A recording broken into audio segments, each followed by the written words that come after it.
to our summit. Annabelle. Thank you, Juan. Annabelle is the Vice President for Mobility at Uber. She is responsible for Europe, Middle East, and Africa, and she came with fresh news about the launching of autonomous vehicles in Madrid, the first European city. Why Madrid, Annabelle? Yeah, that's right. Obviously, it looks like we planned this whole thing that we were going to announce yesterday and be here talking about this today, but the reality is that it's not the case. We have been working in this project for a while, particularly with the government of Madrid, and see how we could deploy the vehicles here. And yes, we are super excited.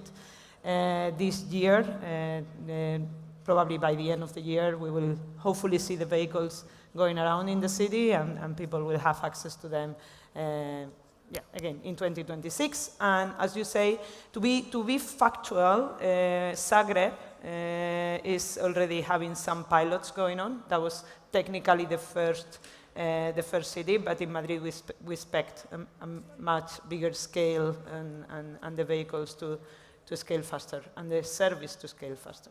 So by the end of the year, we know more than less how many autonomous vehicles will be going around? Yes. As we speak, we are preparing all that. So at the beginning, normally how we launch this, we start obviously small and super controlled. The vehicles will start with a safety operator, as we call it, basically a driver in the car. And as the operation progresses and we see that the performance is what we expect, etc., then we start deploying more. And at a point in time, we will take away the safety driver, as it is happening in many other cities in the world. But yes, hopefully, in a few months we will be more clear about the number of vehicles that we can put and exactly how it will operate in the city. But again, it will be a reality. I guess that it's not easy to plan that. So, and what's next? Because Madrid is the first one in Europe, but what's coming in the coming months, years? Yeah, maybe, well, what is important is to understand how we choose the cities. So what are the conditions that need to be met for us to launch the service? And we need three main conditions. The first one is obviously the regulation. We need a regulatory scheme that allows us to launch the service and to put the vehicles on the roads. That's number one. The second is we need the operator on the ground. These fleets, these vehicles need support, maintenance, charging, and infrastructure that needs to be established in the city. In this particular case, in Madrid specifically, we are working with Avomo. Avomo is a partner of us, a long-lasting partner of us. We actually operate our ride-hailing business, a lot of it in Spain with them. And they are a Spanish company, by the way. They're a Madrid company that we are operating with in the US. So they have a strong experience managing these vehicles, and they're going to manage also the fleet that we put in Madrid. And obviously, the third partner in the equation is the technology partner, the owner of the AV technology. In this case is WeRide, which is a company that is also having a solid experience and a proven record of performance. They are operating in multiple cities in the world. We are also working with them in the Middle East, and they are the owners of the AV technology. So these three players need to find each other, and then in a city that allows the implementation. Now, of course, then it's Uber. And we become the commercial vehicle, if you want to call it like that, to put these vehicles in the market. To your question, what's next? So we are working with multiple governments and cities in Europe to find those conditions, but specifically, and the pipeline keeps building. Globally, we are working right now with about 30 autonomous vehicles players. And specifically in Europe, to be concrete, the ones that are close are Munich with Momenta, another AV partner, London with Wave. I already mentioned Zagreb, and we are also working to launch in Zurich. So those four for sure, and again, we keep working to develop new. Our intention in the entire EMEA region is to have around 15, 16 cities by the end of the year.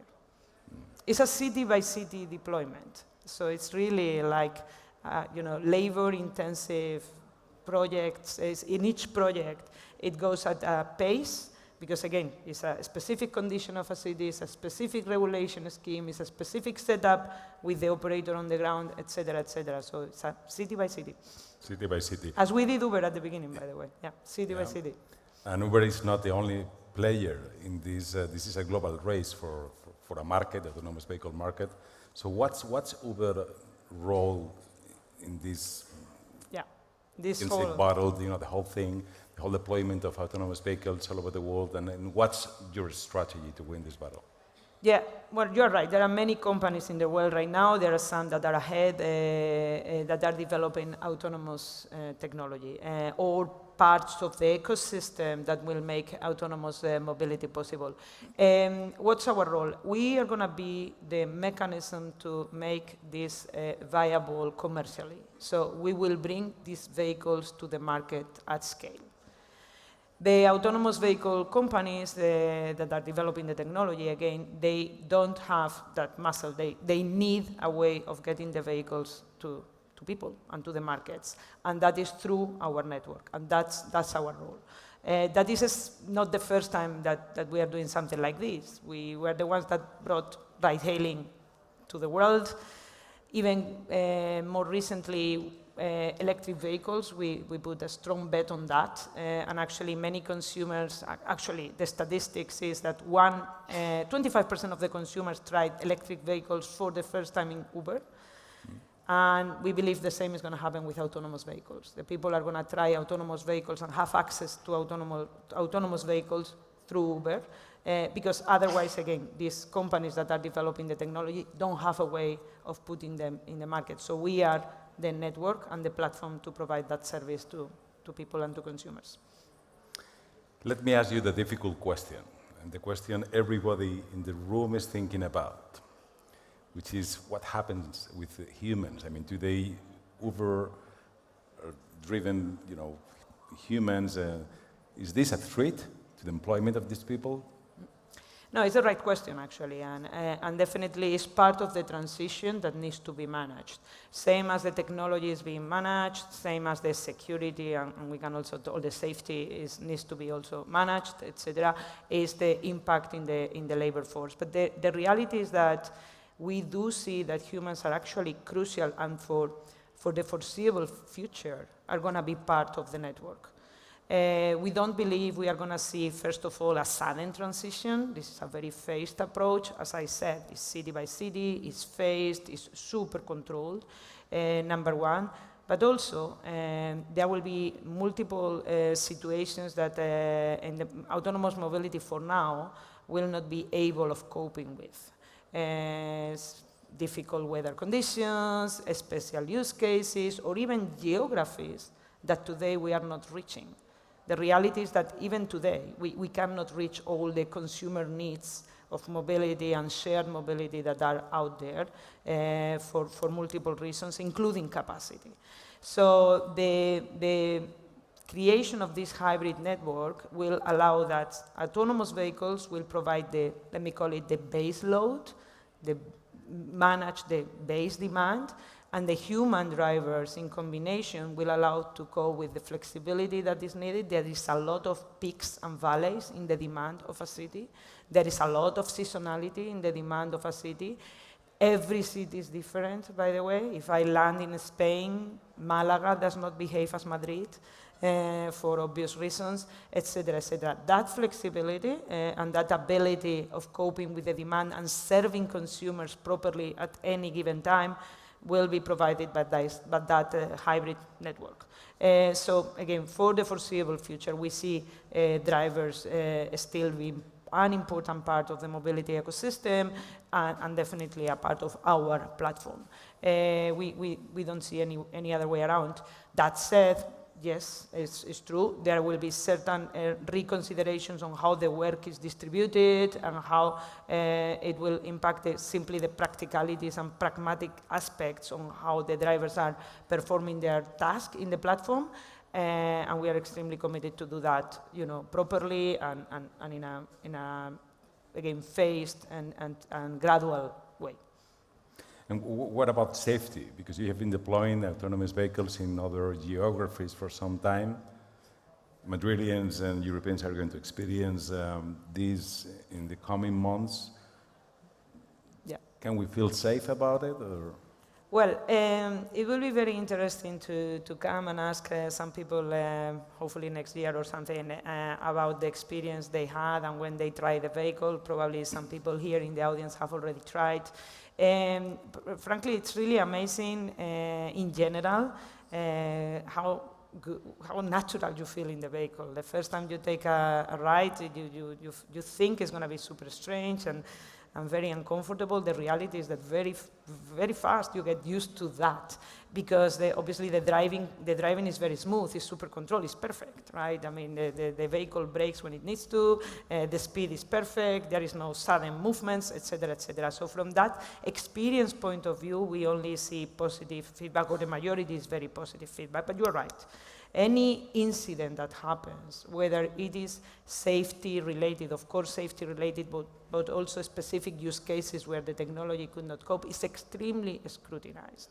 So we do know that today those vehicles can be safer than human-driven vehicles, but safer is not going to be enough. We are very, very aware of that. We are very aware that society is going to expect 10x, to say something, really as super safety score for this to be socially acceptable and to reach the penetration that we know it can reach, and to bring the benefits that we know it can reach.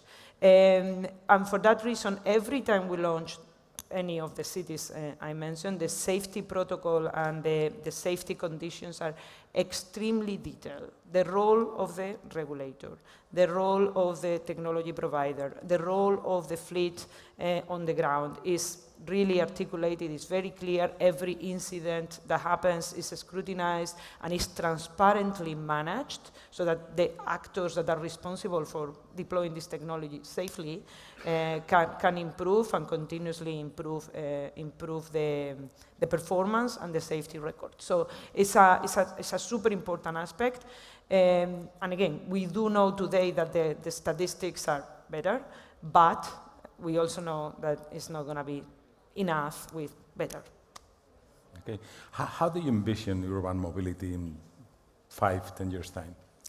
Well, that's an interesting question. Look, 4 years ago, and I remember because it was just after COVID, I went to Germany to one of the automotive big fairs, and at that time there were the prototypes of the autonomous cars, the people that were building the batteries, etc., etc. I was asking the different players in the value chain, yeah, what's your prediction? When is this going to be on the road in Europe specifically? And they told me, it's going to be in 2027. And then I said, no way, impossible in 2027. Again, we were coming also out of COVID. Probably we were all very biased and very uncertain on how the world was gonna evolve.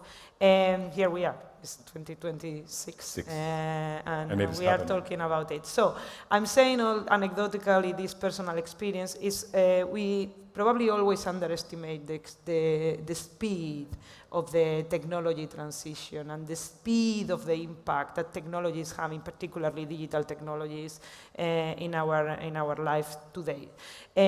But if you ask me about what I think it will happen, obviously the world will be, and I really hope it's the case, it will be mobility particularly safer, it will be more efficient, it will be cleaner, it will be obviously electric, big majority of it, and it will be more shared, and definitely opening more access to people. So by expanding the network, as I said, by being able of coping continuously with the base demand, we can reach people and situations that we are not reaching properly today, and not leaving anyone behind from an access to mobility point of view.